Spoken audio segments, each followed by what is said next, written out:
Olá, meus queridos irmãos, minhas irmãs, com muita alegria cumprimento a todos através de mais um estudo da Palavra de Deus. Antes de iniciarmos essas considerações, gostaria de convidá-los para uma palavra de oração.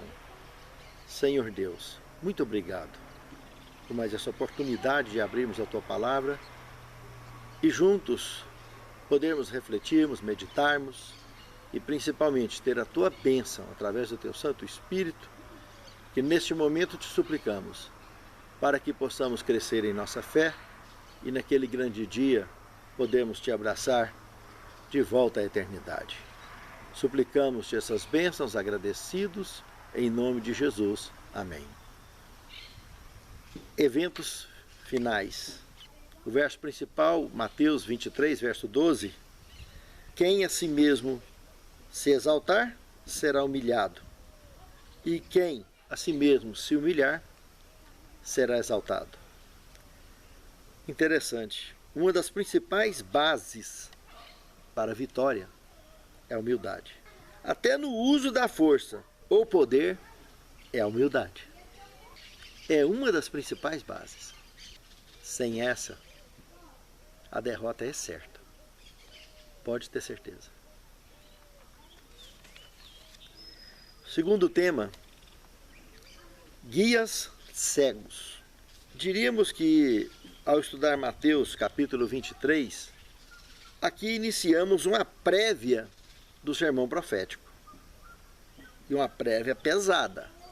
O primeiro ponto, analisando, do verso 1 ao verso 14, nós podemos observar que aparecer, hipocrisia, era o principal foco e compulsivo da liderança da igreja naqueles dias. Olha que essa doencinha ela é meio contagiosa, viu? Viaja de geração em geração. E não é incomum encontrarmos até hoje focos desse ranço pelo mundo religioso afora. E é interessante que Cristo morreu por essas pessoas também. E aqui é uma advertência clara que ele se interessa por elas, tanto que deixou advertências claras a respeito desse tema. O segundo ponto a ser observado aqui, do verso 15 ao verso 18, além de fundamentais, essas advertências aqui, essas pessoas hipócritas, esses tipos de líderes que gostam de estar aparecendo, normalmente são pessoas também detalhistas, além de fundamentalistas. E, como nos dias de Cristo, também hoje não é diferente, invertem os valores da sabedoria revelada para proveito próprio. Com isto, se tornam missionários iníquos e ímpios, arrastando multidões para colocar fardos nas costas, dos quais nem com o dedinho ele quer carregar, como disse Cristo nesse contexto. E é um proselitismo fatal, porque são pessoas que acabam vindo para a igreja para se tornarem mais perdidos do que eles mesmos. Porque além da decepção vem a revolta, de se inspirarem em pessoas que na realidade estão mais congregados com as trevas do que com a luz. Um terceiro ponto aqui a ser observado, que é tão sério quanto, é que esse tipo de líder é capaz de coar um mosquito e engolir um camelo, como disse Cristo aqui nesse contexto. E analisando do verso 29 ao 39, eles são identificados como serpentes mortais, condenados à perdição. Cristo precisa da liderança da igreja para levar sua obra avante. Mas ele conclama as pessoas a que mergulhem no princípio da humildade e do verdadeiro amor para cumprir com a missão que ele tem confiado. Para que não seja necessário nem pedra falar e nem jumentas, como nos dias de Balaão. Que Deus realmente, pela sua misericórdia, pela sua sabedoria, pelo seu amor, consiga nos agregar a todos, como seu povo, como sua igreja, para que possamos realmente, de fato, cumprirmos com a missão que Ele tem nos confiado. Sinais do fim. O sermão profético, primeira parte. Nós dividiremos esta semana o sermão profético em algumas partes. A primeira analisaremos do capítulo 24 de Mateus, do verso 1 ao 14. 4 pontos poderemos analisar aqui, para sintetizar o sermão profético dentro desse contexto. Primeiro deles, orientações paralelas para qualquer época de perseguição. Qualquer crise que a igreja sofresse, desde aqueles dias que ele falava até hoje, as orientações do sermão profético têm adequação específica para o comportamento da igreja, de cada indivíduo e de cada congregação, de maneira clara, para driblarmos melhor a situação. Segundo ponto, são sinais indicativos de tempo para melhor identificarmos o momento da volta do Senhor. Ele deixou várias barreiras, várias sinalizações na beira do caminho, para que pudéssemos, de fato, ao ver essas profecias se cumprindo, uma por uma, pudéssemos em breve poder olhar para o céu e aguardar o surgimento literal dele nas nuvens do céu para nos buscar. Um terceiro ponto analisado aqui dentro desse contexto, que uma questão de observação seríssima, aqui no verso 12, onde ele trata do amor esfriando. E por causa disso, a iniquidade se multiplicaria. Meus amados, com isso, é óbvio que o contexto apresenta que impiedade, iniquidade, impiedade, maldade, falsidade, seria múltiplos na vida e na conduta de todos os que deixam o amor verdadeiro esfriar. Aquele fogo do primeiro amor que a palavra de Deus nos revela, que nós não podemos deixar esfriar. Pode ser amor conjugal, pode ser amor fraternal, seja o amor ágape, não podemos deixar ele esfriar. Se esfriar, a conduta vai junto. E o último ponto aqui, o verso 14, ele deixa o último sinal garantido. Claro que ao se cumprir isso, ele estaria voltando. A pregação do Evangelho.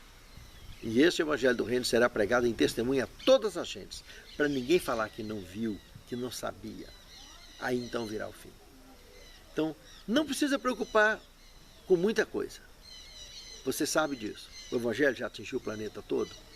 Fique atento, observe. É o último sinal. Atingiu o mundo todo, pode estar certo. Ele estará voltando. Esse é o último sinal. Agora, o que você está fazendo? O que estamos fazendo para que isso aconteça? Para que o Evangelho atinja o mundo ao nosso redor. Você está evangelizando o mundo ao seu redor? Ou está esperando os missionários fazer isso? Para lá, para cá? Faça a tua parte. E veremos, se fizermos cada um a nossa parte, todos veremos Jesus voltar. E muito breve. Se é que estamos realmente com vontade de sairmos deste mundo de sofrimento que vivemos e vivermos no reino eterno, sermos reintegrados à vida eterna. Quarto tema, a destruição de Jerusalém. Aqui eu chamaria o sermão profético, segunda parte. Aqui ele trata especificamente de orientações que atingiria aquela geração dele ali, aqueles contemporâneos dele, que seria a destruição de Jerusalém. Na abertura do contexto, quando ele estava lá no templo, ele começou a lamentar sobre Jerusalém e fez uma afirmação muito dura, que aqui não ficaria pedra sobre pedra que não fosse derribada.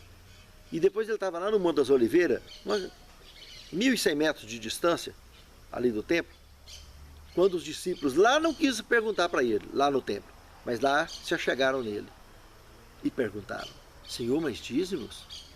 Quando acontecerem essas coisas, que sinal haverá da tua vinda e do fim do mundo?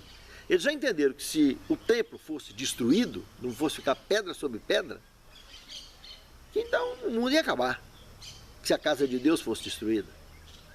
Veja o impacto que aquela profecia trouxe na mente dos discípulos. E quando nós entramos aqui em Mateus 24, a partir do verso 15 até o verso 22, ele entra com detalhes, especialmente o verso 15 é específico à destruição de Jerusalém. O verso 15 ele aponta para Daniel, capítulo 9, verso 26 e 27, para a profecia de que Daniel já havia predito, aonde ele sinaliza de forma sutil o seu sacrifício, envolvido naquela trama fatal da rejeição de Israel, ou na rejeição judaica contra ele, e aí abrindo o leque da explicação lá de Daniel sobre o que significava o assolador. Quando o assolador estiver no lugar santo, predito pelo profeta Daniel, fiquem atentos. O que ele estava querendo dizer com isso? Veja que se lermos lá em Daniel, nesse contexto, do capítulo 9, verso 26 e 27, veremos que Daniel profetiza o seguinte, que quando o assolador chegasse e cercasse, que é o sinal que ele está dando, que era a hora deles sair correndo, abandonar a cidade, porque ela não seria destruída ali. Aquele cerco que foi feito do ano 66 para 67 da era cristã, foi um cerco que seria abandonado em pouco tempo por motivos políticos em Roma. E eles não atacaram. Mas por ter cercado e não atacado, foi o sinal que Jesus estava deixando, apontado pelo profeta Daniel, só estava apontando, sinalizando o que já estava escrito, para que os verdadeiros cristãos saíssem de Jerusalém. E eles entenderam o recado.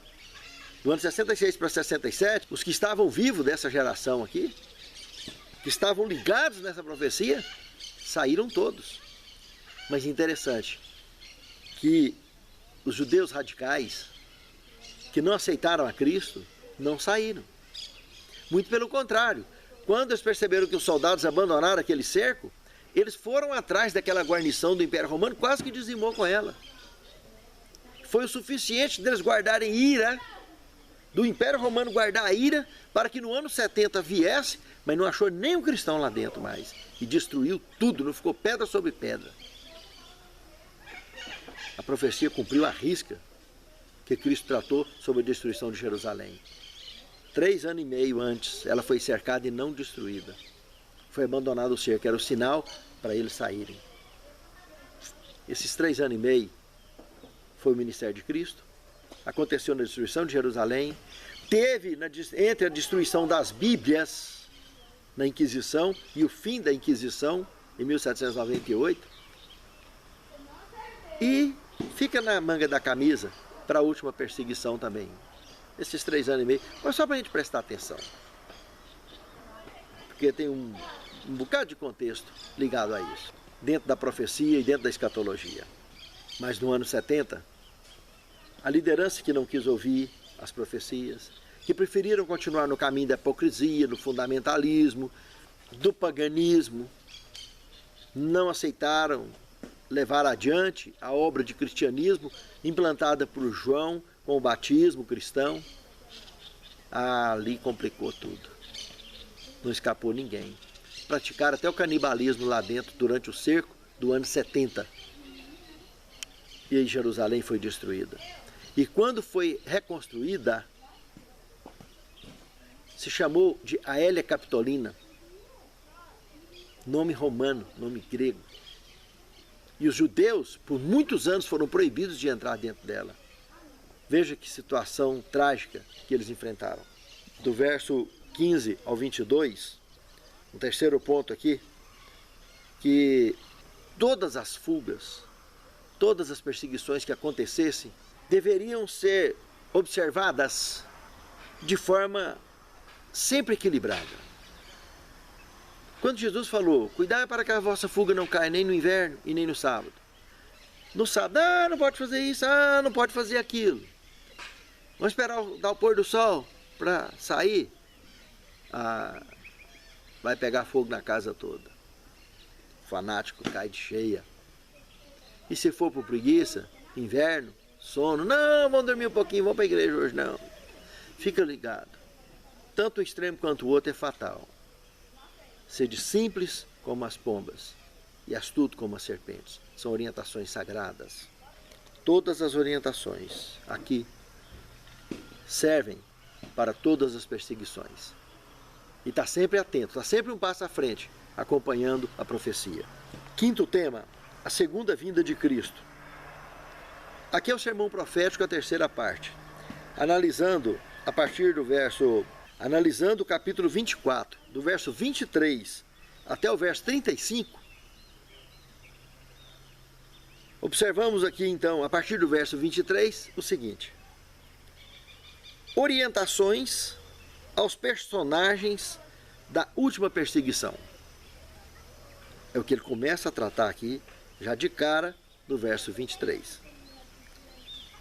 Dali para frente, já está tratando de pessoas que vão aguardar a volta de Cristo. Estarão de frente com a volta de Cristo.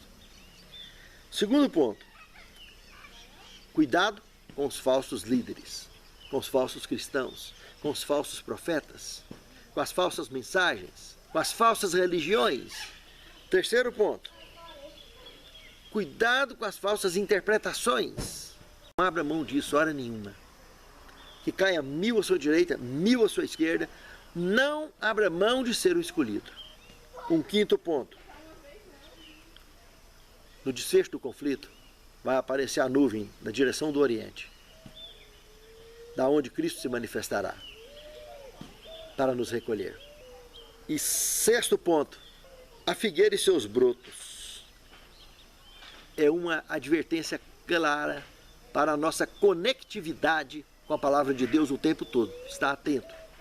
Ao ver tudo acontecer, só está ligado. Não deixa esfriar. Sexto tema, manter-se vigilante. Aqui é o sermão profético, quarta parte. Analisando a partir do verso 36 até o verso 42, temos aqui algumas coisas muito interessantes. Primeiro deles, sermos Noés modernos. Lembrar a situação que Noé passou, foi firme, objetivo, numa população que eu não tenho a menor dúvida que seria muito maior do que a população que tem hoje, foi toda destruída, salvando 8 pessoas apenas. Com certeza hoje teremos uma população muito maior de salvos, por causa do plano da redenção. E que estará agregando os ressurretos de todas as épocas. E vivos numa quantidade incontável também, conforme o Apocalipse apresenta. Mas não se iluda, que ao nosso redor cairão muitos que perderão a salvação. Precisamos estar atentos o tempo todo. Sermos Noés modernos para não cairmos. Aqui o outro ponto interessante é o arrebatamento. Esse arrebatamento é a prova inequívoca de que muitos lares vão divididos para o céu. Porque numa casa tem às vezes o esposo que quer ir e a esposa que não quer ir. Ou tem o casal que quer ir e os filhos que não querem ir. Ou um filho ou outro que não quer ir. Então, quando Cristo tratou do arrebatamento, fazendo essa ilustração, que um vai, outro fica, um vai, outro fica, ele não quer dizer de forma alguma que um sim e um não vai para o céu. Não. Isso aqui é uma forma de parábola, é uma forma alegórica dele apresentar que muitos se salvarão e muitos se perderão. Que lares serão divididos, igrejas serão divididas. Religião não garante salvação de ninguém. Quem garante é a graça de Cristo, mas temos que desejar isso. Por isso, o arrebatamento, para irmos ao encontro com o Senhor nos ares, é muito importante estarmos atentos para fazermos parte dos escolhidos. As advertências desse contexto é para nos mantermos como os escolhidos. como raça eleita, que pertence à redenção, que aceitou o plano da redenção e vai mergulhar nele. Quando ele trata da parábola aqui do servo vigilante e do servo imprudente, ele está tratando exatamente disso. Fiquem atentos, porque muitos vai deixando para frente, vai empurrando com a barriga. Mas é agora que temos que decidir, agora. Não deixar para amanhã. Se aquele não quer, se esse não quer, vamos em frente. Não perca tempo. E não desperdiçai vossas pérolas com os porcos. Quem não quer, não adianta, porco não dá valor em pérola. Ele vai rolar ali na lama e pronto, e acabou. Aproveite essa joia da palavra de Deus com quem dá valor nela. Com quem está disposto. O sétimo tema, a geração de Cristo. Aqui no verso 34, um tema que às vezes as pessoas acham polêmico, e não é tão polêmico assim. Se observarmos no Evangelho de João, no capítulo 11, verso 25 e 26, declarou Jesus: eu sou a ressurreição e a vida, e quem crê em mim, ainda que esteja morto, viverá. Presta atenção aqui nisso que ele vai dizer agora. E todo aquele que crê, e todo aquele que vive e crê em mim, jamais morrerá. Crês tu nisto? Viu só? Na realidade, aquela geração ali, ninguém ia morrer. O sono da morte não é morte.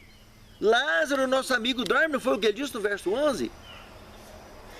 Não tem nada difícil de entender aqui, está bem claro. Eles só dormiriam. Todos esses que estavam ali vão ressuscitar naquele dia, no primeiro dia do milênio. Justamente o dia da volta de Cristo, o dia do milênio apocalíptico. Por isso que isso aqui vai se cumprir com exatidão. Eles dormiram, eles não estão mortos. Por isso que nenhum deles, daquela geração, passaria sem que tudo isso acontecesse. Eles vão participar desse cenário aqui, com certeza absoluta. Que Deus abençoe a mim e a você, para que eu e você também participemos. Santo Deus, toma-nos em Tuas mãos, Senhor. Santifica-nos em Tua palavra.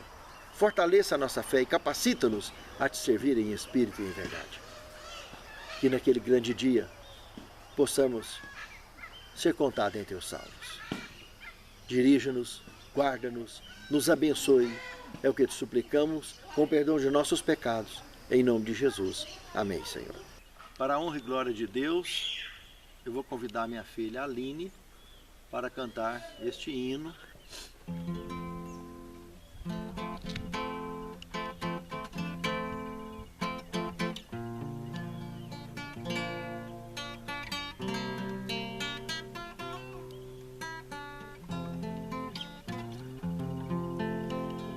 O mercado está vazio, o trabalho terminou, não há tráfego nas ruas, o barulho já cessou.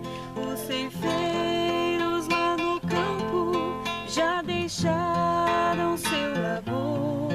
Em suspense está a terra, é a volta do Senhor. O Rei vem vindo, o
subir.